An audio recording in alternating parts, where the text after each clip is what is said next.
everyone! This is Luis and I'll be sharing with you yung tatlong scents na nakuha ko from Liwa Essentials. So, let's have this one first, Mind Clarity. So, sa Mind Clarity, ito ay bagay sa mga nahihilo or may migraine. So, mawawala yung hilo mo dito. Actually, nahihilo na din ako sa kaka-edit ng mga videos ko. Minsan kasi hindi nagpo-proceed. So, minsan mahihilo-hilo ka din, diba? For real yan, legit yan. So, yan, gagamitin nyo lang to.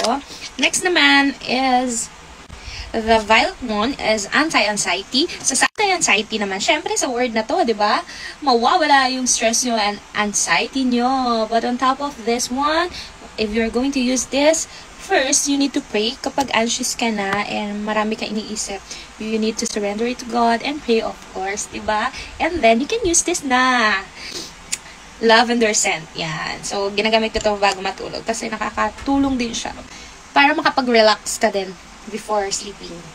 And the last one, ito talaga yung favorite ko kapag during days, 'di ba? Kasi energy booster siya. It can help to boost and fresh and revive your mood, 'di ba? Lalo na ngayong gloomy day tayo, umuulan.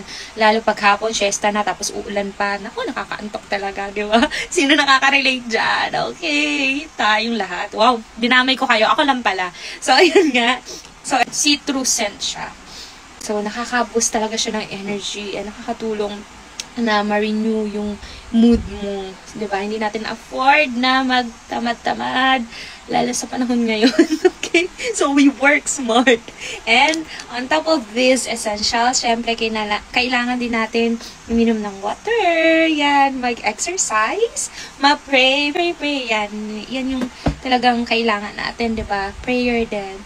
So, if you think it will help you, and kung nakatulong yung review ko sa inyo sa pag-share ng mga scents na to and ano yung benefit nito, please click the link, or you can check the caption and then the comment section para sa link. So, hope it helps you also. Enjoy and please stay healthy and safe.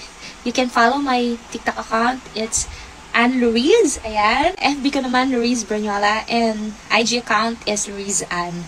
Let's connect! Let's connect! Bye-bye! Oh, mag-order na kayo! Mga Mors! Bye-bye!